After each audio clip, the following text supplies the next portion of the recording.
Sarah Pailin has now had one convention speech, less than a handful of TV interviews, one debate with Joe Biden, and 3 days in full-on attack mode. How's that going for the Republican ticket? To the polls! The latest NBC Wall Street Journal poll says only 41% of Americans think Sarah Pailin is qualified to be president. 50% say she's not. Those numbers virtually identical to last month, which means the debate in those interviews did not help her much. On the debate specifically, Pailin did beat the very low expectations set by her cringeworthy airtime with Katie Couric and Charles Gibson. But then again, beating expectations that low is the political equivalent of getting a contact high in Snoop Dogg's van. Sort of hard to avoid. That said, beating low expectations and beating Joe Biden don't appear to have been the same thing. In the post-debate CNN poll, voters said Pailin lost to Biden by 15 points. A post-debate CBS poll of uncommitted voters showed Pailin losing by 25 points. Comparing debate to debate, John McCain did less bad. He only lost to Obama by 13 points in the CNN poll and by 15 points in the CBS poll of undecideds. On the positive side for Governor Pailin, Saturday Night Live is turning out to be really, really good this season. We are not afraid to get mavericky in there and ruffle feathers and not got to allow that. And also to the great Ronald Reagan. Am I missing something about the political assets of Sarah Pailin? Does anybody still think the governor is working out well as John McCain's running mate? There are only a few people in this country who are up to the task of arguing difficult positions like this. But we have a friend who's always game and really good at it. Pat Buchanan, MSNBC analyst, joins us now. Pat, thank you for being here. Delighted. John McCain knew he had a weak spot on the economy. He has admitted such. But he chose someone who has less experience and less standing on that issue than even he does. Then the economy melted down and his poll numbers did too.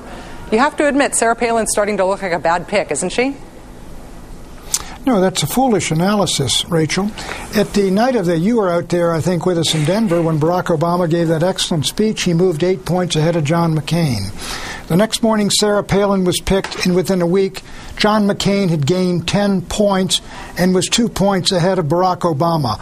When have you ever seen a vice presidential nominee give that kind of energetic boost to a presidential candidate? But he's now worse off than before he picked her. Well, look, something has happened in the last 3 weeks that our friend out there in Omaha called the Pearl Harbor in the financial markets. Nothing can overcome that. But you overlooked or deliberately left out tonight's news on Drudge.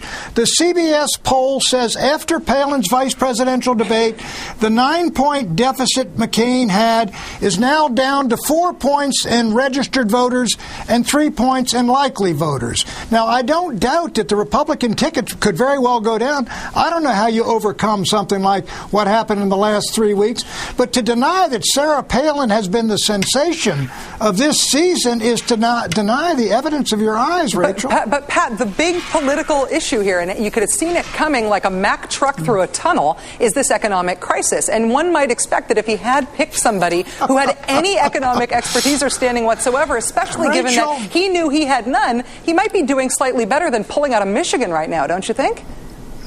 No, Rachel, if we had seen it coming, I wouldn't have been holding on to Lehman Brothers 3 weeks ago. Oh, I'm sorry. I didn't know this was actually coming. But look, take a look at what she's accomplished. I'll admit the Katie Couric thing was a minor disaster, but where do you know that anyone who could get 20,000 people out to see John McCain, who was getting 200 and 300? She's got groups of people coming out to rival Barack Obama's. 70 million showed up at the vice presidential debate. It was a tremendously enjoyable, interesting debate. Even old David Broder said, why didn't they unleash this woman earlier?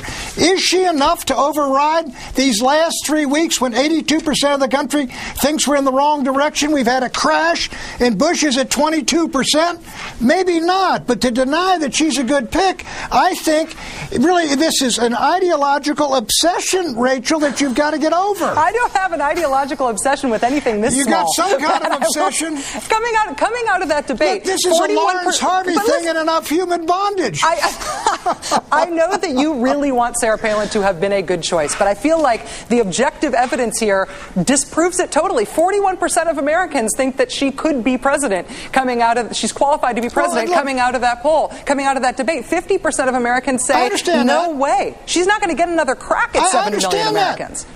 I understand that, but if John McCain, and I doubt it, but if he is down to 4 points behind Obama, who alone is responsible for it? Why isn't he 25 behind, given that what's happening in this economy? People's nest eggs are gone, jobs are being lost, companies can't borrow, it's a disaster, Bush is unpopular, and he's still hanging in there. I think one reason is clearly the tremendous excitement and attraction of this woman who's getting crowds of 20, 30,000. When have you ever seen a vice presidential candidate can do that? Well, can she do everything? She only got 4,500 today, I will say. But Pat, if the legacy 4,500. When did you ever have 4,500? If the legacy of Sarah Palin ultimately is that she has him lose by 5 points instead of 25, then we can agree to disagree on this and both get our way. Pat, it is very kind of you to be on the show.